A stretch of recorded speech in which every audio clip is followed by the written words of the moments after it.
Okay, we're trying something here. I want to see what it looks like with this on there. Um, I'm trying the cell phone thing again.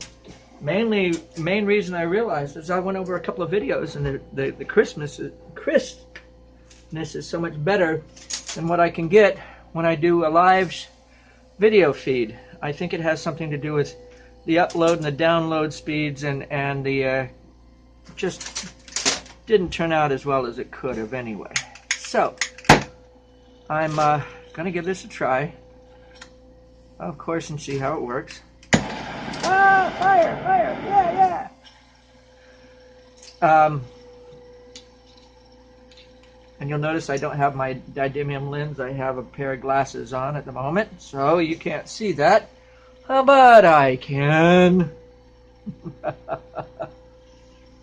I was in the middle of making an owl a little while ago, and it just didn't turn out as well as it could have.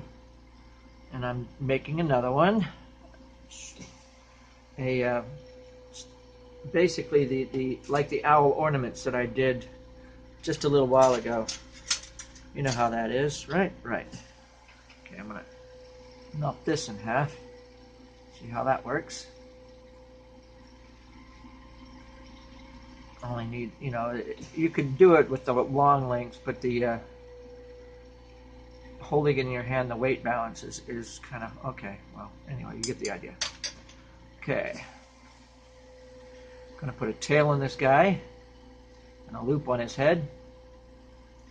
Maybe a little bit of blue eyes. Yeah, I know, a blue-eyed owl. Who knew, right?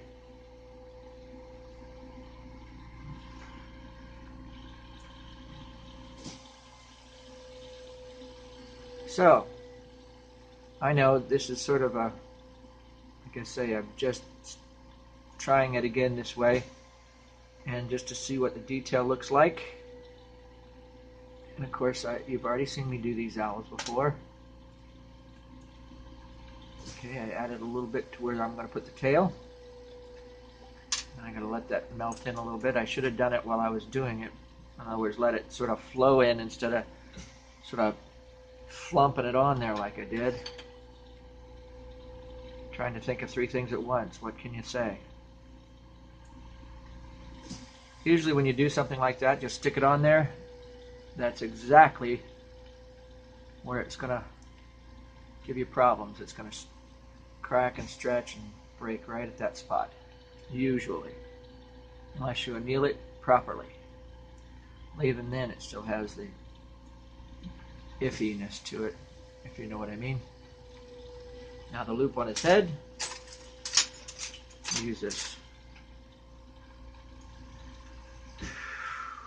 Yeah. I'm trying to get back to so that you guys can see what I'm doing, and I've been trying that all along, and I like the live audience, but I also like to give you good quality. So I guess I gotta save up one for the other, right? And still do a couple of live shows when I do the teaching and stuff like that. And I'll still ask for requests, and if you do have requests, you can put it right here on the matter of fact, after I finish this guy, I'm going to do a real quick mermaid request that I saw that I had on Facebook, and I've just got to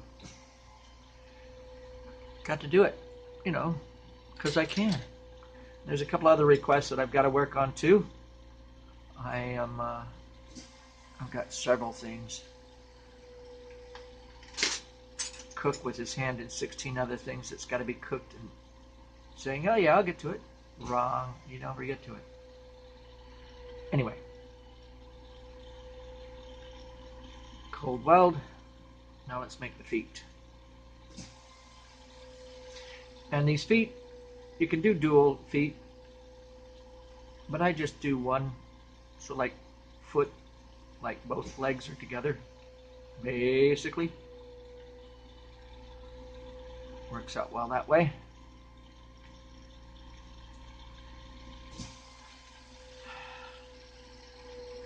Make out a little foot pad.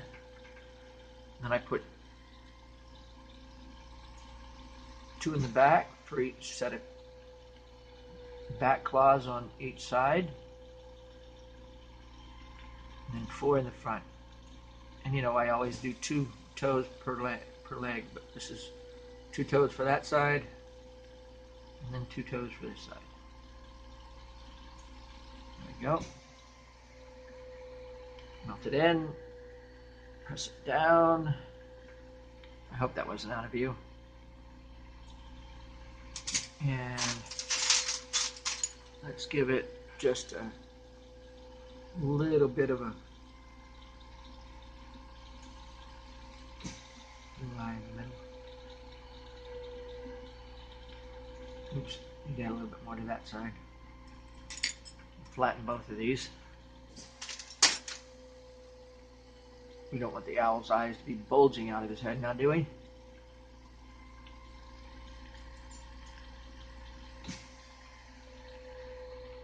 Here we go. Sort of looking to one side. Tap that off. Fire polish it.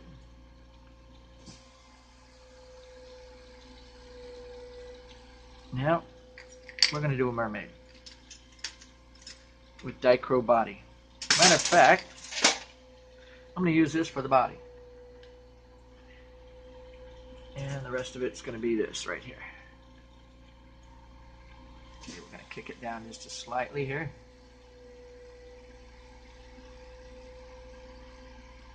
Pinch this off at this point, but it's some nice dichro. Turquoise green color to it.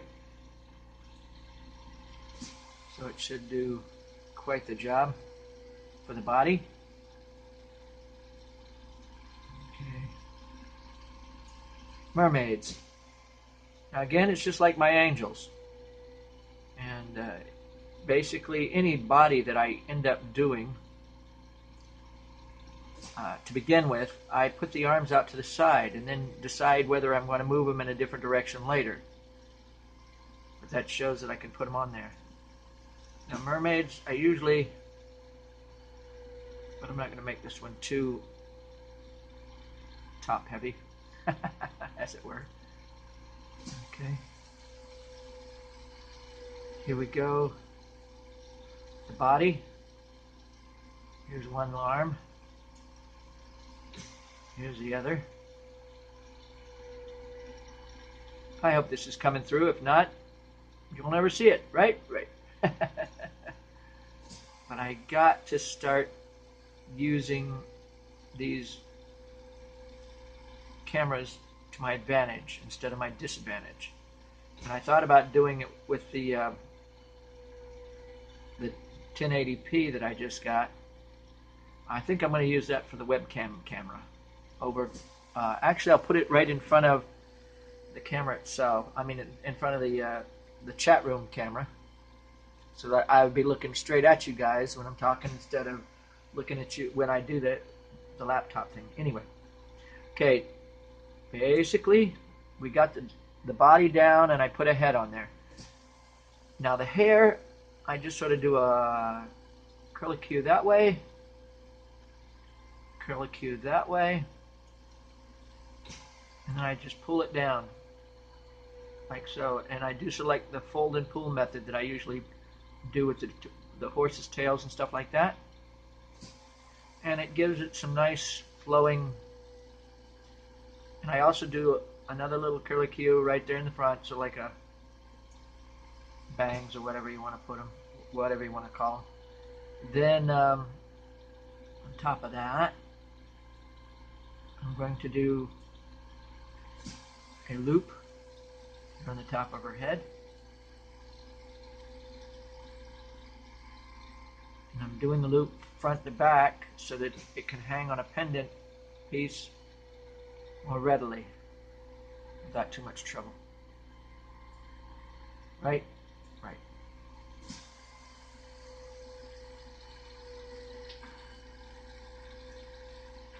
Okay. Now, are we there yet? Yeah, we're there. It looks like it's going to need some fuming going on to make it really, really look nice. And I'm going to hopefully get some fuming going on here in a minute, but I've got to finish off the tail here. And then once I do the fuming part, we'll see how it's looking. And the fume, I'm not, with the concentrator, it doesn't come out as well as it could, but it has, and it does, so we're going to give it the old college try. Now what I'm doing now is I'm warming up all of the dichro that I'm going to be bending a little bit, and I usually do so like an S curve. The body goes down a little bit and then swerves to one side and then swerves to the other. And it's getting to that point. You can see that nice glowing color going on there.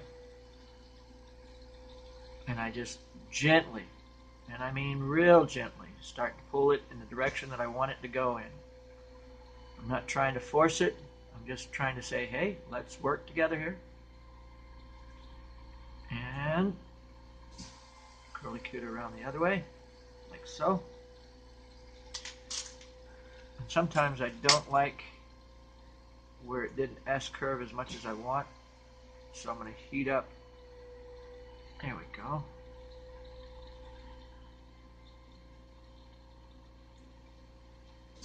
There we go.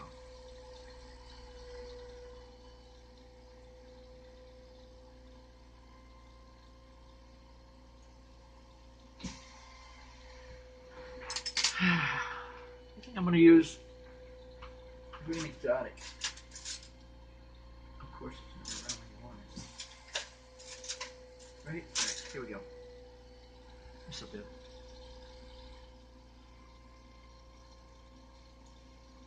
Tilt the tail out slightly.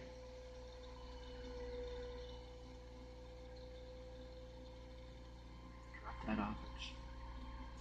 I'd do it with the other thing, but I have my hands full at the moment. Okay. Fold and pull.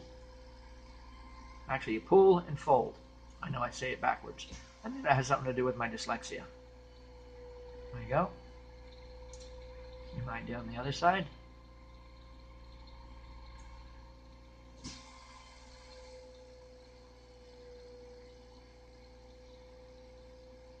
we go.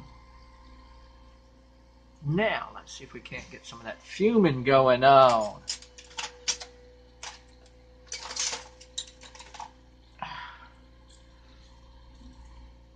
my little, got a little bit of sterling silver necklace pieces that I chunked down into usable. Oops, that was the wrong way to do that because it was upside down. I should have known better.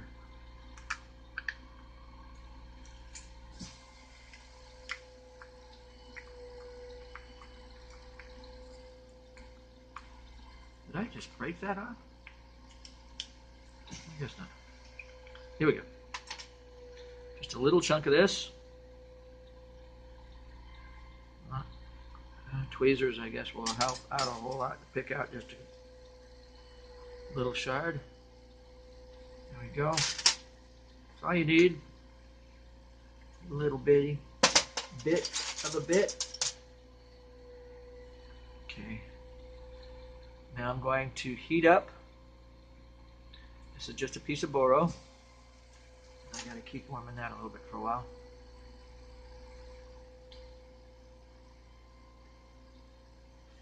Touch it to that, and it sometimes takes 1 or 2 times. There we go.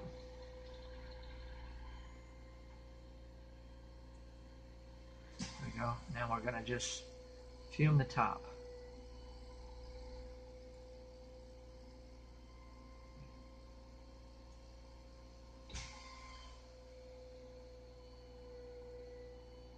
To give it to like a golden tan. I guess I should have used gold toned dichro to go with it, but it'll be okay.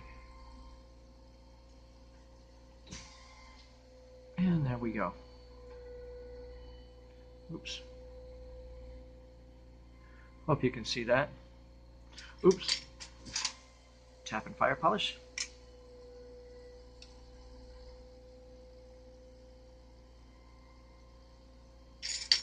And there you go. with that, I'm going to close this meeting and say thank you for being there. And as I always say, enjoy your day. And I've just started saying carpe vitro, which means seize the glass.